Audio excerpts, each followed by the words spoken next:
الحمد لله والصلاة والسلام على رسول الله وعلى آله وصحبه ومن والاه. اللهم علمنا ما ينفعنا وانفعنا بما علمتنا وزدنا علما نافعا يا رب العالمين. اللهم اجعل أعمالنا كلها صالحة واجعلها لوجهك خالصة ولا تجعل لأحد غيرك فيها شيئا. وما سكالو بسوارمو أتكي ونن تشار من البركة أفريكا TV3 أشياء منا متارو مجارة wanda cibiyar nasiha ta ɗauki nauyin kawo muna ina mana sallama idan ta ajiyar musulunci assalamu alaikum wa rahmatullahi wa barakatuh. A cikin da karatun littafin mu na riyadul muhtasibin wato dan sai masu umarni da kyakkyawa aiki su yi hani daga mummuna. Yau mu karanta hadisi na 18 daga cikin hadisai 40 wanda manzo Allah sallallahu alaihi wa sallam yayi ihtisabi, ya yi umarni da kyakkyawan aiki ko ya hani daga mummuna aiki da ya faru a sha'anin wato sallah ko kuma sha'anin alwala. Kamar yadda muka sani alwala ita ce mabuɗin sallah, alwudu'u aw tahuru iftahu salah. To don haka dole a bata muhimmanci domin muhimmancin abin da take ɗamfar da shi wato sallah. Domin sallah bayan shahadatain, bayan tabbatar da tauhidi, ita ce ibada tafi komai girma da daraja a wajen Allah subhanahu ta'ala, kuma ita ce ginshikin addini. Don haka dole mai wato ihtisabi, mai ba da umarni da kuma hani daga mummuna ya yi kokari ya ga cewa ya ba ta muhimmanci a wajen lurarsa. Sau da yawa mukan wuce da mutum alwalan shi bai iya alwala ba, ko mu shiga masallaci a gefen wani na sallah ko ya tashi biyan sallah, ko kuma a'a ya shigo na an gama sallah kaga sallan tashi da yake yi bata dace ba, bata yi daidai da koyar manzon Allah sallallahu alaihi wasallam ba. Ya bar farillai da dama, baya natsuwa a cikin sallan shi, baya daidaito. Haka a wajen alwala yana barin lum'a, bai iya wankewa ba, yana daukan hannu daga ko'in hannu maimakon daga ainihin yatsu wajen wanke hannu ya fara daga ko'i zuwa gwiwa hannu. Duka muna ganin irin wannan, amma da yawan mu muna kallo mu wuce, ba mu tsaya mu gyara ba bayan mun san cewa ga yanda Allah subhanahu ta'ala ya ce ayi wannan ibada.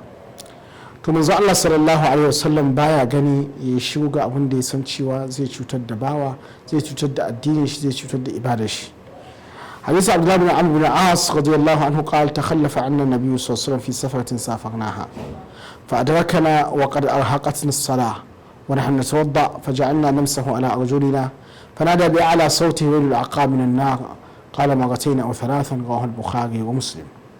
جابر بن عبد العاص رضي الله عنه تخلف عن النبي صلى الله عليه وسلم في سفرة سافرنا وترانا منا تفيا تعالى منزل الله صلى الله عليه وسلم سيمك ربوع منزل الله بايا مكي غبا فأدركنا sai manzo sallam ya riske mu kad ahqatna as-sala, mun jinkirta sallah har lokacin wata sallah za ta shigo. Don haka muna gaggawa mu yi alwala, mu yi sauri mu yi sallah kafin wata sallah wani lokaci shigo. Wani hana tawabba faja'alna namsahu ala arjulina, muna alwala saboda gaggawa sai mu dinga shafan kafafuwan ba tare da mun tsaya mun wanke ba yanda ya kamata. Fanada bi ala sauti, sai manzo sallam ya daga sautin shi ce wailul lil aqabi minan nar, wailul lil aqabi minan nar, wailul lil aqabi minan nar. Wato azaba ko kuma tsoratarwa akan cewa halaka ta tabbata ga kafafuwan da wato ko kuma gabbai, gefen gabbai da ba a kula da su aka wanke su ba. Yan ce aqib ana nufin gefe na wani abu, tarafu shay, gefen wani abu. Don haka dugadugai gefe ne, yatsu gefe ne, haka a hannu wajen gwiwa hannu gefe ne, a yatsu ma gefe ne, haka a wajen fuska can sama da aka umarni mutum ya wanke tun daga fitar gashi gefe ne, nan na gefe ne, nan sassan nan guda biyu su ma gefe ne, duk wa'annan aqab ne. So malamai suka ce ana nufin atraf, azaba ta tabbata ko halaka ta tabbata ga wato gaban da ba sa samun ruwa. Amma wannan na kafa manzon Allah sallallahu alaihi wasallam yake nufi, amma hadisi ne am da yake koya mana mu kula da duk wani gefe da wani sloko, mu tabbatar da ruwa ya shiga, ya kamar yadda malamai suka yi mana bayani wajen alwala. Don haka sai manzon sallallahu ya faɗi wannan kalman cewa azaba da halaka suna ga kafafuwa da ba a wanke su da ruwa ba aka shashafa a wajen alwala. Musulmi ya faɗi wannan so biyu ko so uku yana ɗaga sautin shi Imam Bukhari da Muslim suka rawaito hadisin nan. Wani hadisin kamar yadda muke gani yana da fa'idoda. Farko Mansur ya yi inkari a harka ta alwala wadda muka ce ita ce mabuɗin wato sallah, kuma inkarin nan manzo Allah sallallahu ya yi wa sahabbai ne, don haka ba babba ba yaro idan aka ga kuskure wanda yake ya saba wa koyarwar manzo Allah sallallahu za a tunatar akan shi, kowa da dai yanda za a yi mashi uslubin da ya kamata a fuskance shi da shi.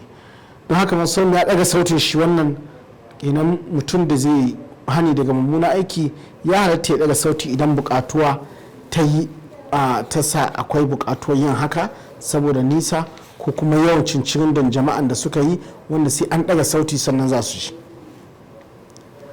Kuma daga sautin yana da alaka, yana da wato tasiri wajen mutum ya fahimci abin da ake nufi. Sannan daga cikin fa'idodin da suke cikin wannan hadisin shine dole mutum ya inkarin munkari lokacin da ya gaya auku. Kada ka jinkirta ka ga munkari ya auku amma ka jinkirta shi ka ƙi magana a kan shi har lokacin da lokacin shi ya wuce, domin wannan yana sa mutum ya gano shin me kake so ka gyara mashi a maganar da aka yi jiya din nan, shekaran jiya din nan. So idan ka ga munkari ka halarce shi ya kamata a lokacin ka yi inkari a kan shi al-fawr, ya fi jinkirta shi. Imam Qarafi ya nakalto cewa ijma'i dole ne mutum ya haka saboda idan ya bar wannan kenan fafsadan da ake tsoro da bannin da ake tsoro za ta tabbata ta aiwatu tun da kayi shiru ba ka yi gyara ba, kenan an bar wannan mafsadan ta faru kuma ma'asiya an bata ta auku. Muhimmancin uslubi, salo na maimaita magana, musamman ya maimaita wannan magana har sau 3 domin tana sa mutum ya ɗauki magana da muhimmanci, saƙon da kake so ka isan mashi.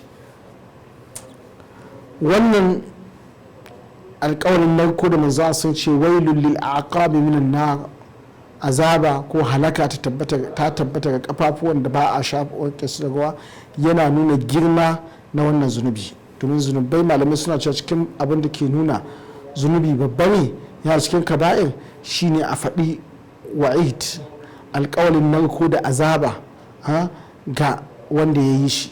So idan aka ce wailun, azaba ko halaka ta tabbata ga kafafuwan da ba a tsayawa a wanke su, amma ya nuna cewa wannan laifi yana da girma a wajen Allah subhanahu ta'ala, yana da girma a cikin shari'a. Wannan wasu daga cikin fa'idojin da muka samu a hadisin nan, amma mu dubi mu kanmu da rayuwarmu da 'yan uwanmu da iyayenmu da kakanninmu da mahaifanmu, mu tambayi kanmu hakikanin gaskiya cewa mun taɓa musu murni da kyakkyawa da hannu daga mummuna akan haka alwala, kiyaye alwala, kula da alwala.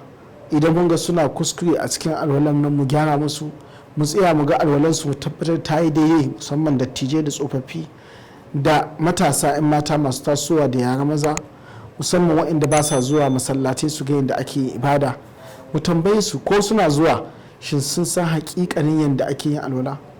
Falala alwala da muhimmancin alwala a shari'a wanda tana kankare zunubai, tana sa zunuban mutum su dinga faduwa kamar yadda ganyen itatuwa suke faduwa a lokacin wato rani.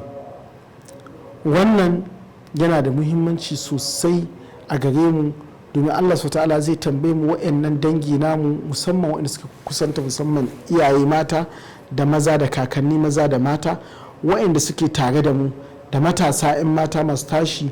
Mu tabbatar da cewa alwalan da suke yi tana akan tafarkin da Allah subhanahu ya faɗa, ko kawai na ga ya tashi na ga ana alwala ne ni ma na yi ba tare da na sani ba. Daga cikin abu mai muhimmanci shine sanin ita kanta muhimmancin alwalar da falalarta. Manzo Allah sallallahu alaihi wasallam ce duk wanda ya alwala ya kyautata alwalan shi, hadisin Hamran, cewa ya tashi ya raka'a biyu bai yi yayin duniya a cikin wannan raka'a biyu din bai tsaya ya nutsu ya yi sallar na raka'a biyu, an gafarta masa abin da ya gabata na zunuban shi. Da alwalan nan ne manzo Allah sallallahu alaihi wasallam ya ji takon wato Bilal a cikin aljanna a gaban shi, wanda ya tambaye shi yake cewa duk ya samu ruwa zai yi alwala kuma zai yi nafila.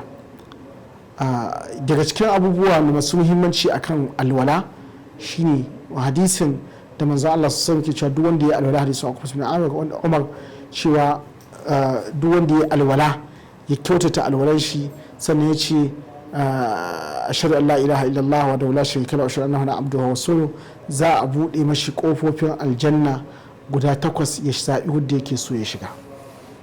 Wannan falala ce mai girma akan daraja alwala. Kinan abin da yake da falala irin wannan hadisa Amr ibn Ambasa wanda ke cikin sahih Muslim cewa manzon Allah sallallahu alaihi wasallam ya ce ba za ka yi alwala ba face idan ka wanke hannuwanka zunuban da kai da hannuwanka sun faɗi tare da ƙarshen ɗigon wanda ke wanke hannu. Haka idan ka wanke fuska, haka idan ka kuskure, haka idan ka shaƙa, haka idan ka yi ƙwarƙwalan kunne har kafafuwa, duk zunubin da ka taka kai na takawa Allah subhanahu ta'ala zai kankare maka wannan shine muhimmanci na alwala. Kenan ya kamata mu bata muhimmanci, mu tabbatar da iyayenmu da kakanninmu sun samu wannan falala ta alwala. Ba za mu taɓa samun falalan alwala haka ba sai idan mun yi ta yanda Allah subhanahu wa ta'ala ya ba da umarni a yi ta, yanda manzon Allah sallallahu alaihi wasallam ya koyar ya lura a yi ta.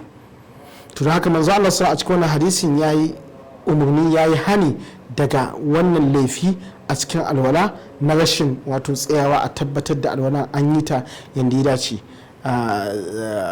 Koyarwa ce gare mu gaba daya idan muka ga mutane suna kuskure a cikin alwala ko a cikin ibadu, mu tabbatar da mun tsaya mun gyara musu, domin daga lokacin kuma za su samu nasara a rayuwarsu wadda ba ta da iyaka. Wannan shine wato darasinmu na yau. Tambayar mu ta wannan sati ita ce, mun faɗi hadisai guda 3 masu muhimmanci akan alwala. Hadisin da muka ce manzon Allah sallallahu alaihi wa alihi wasallam ya ce mutum idan ya yi alwala gabansa gaba daya duk abin da ya yi cikin alwalan nan zunuban da ya aikata lokacin da yake wanke hannun shi suna sauka da wannan wanke hannun da muka ce hadisin Imam Muslim ya rawaito shi. A faɗi sahabin da ya rawaito wannan hadisin daga manzon Allah sallallahu alaihi wasallam. Allah ya samu dace, ya yi mana jagora. Assalamu alaikum wa rahmatullahi wa barakatuh.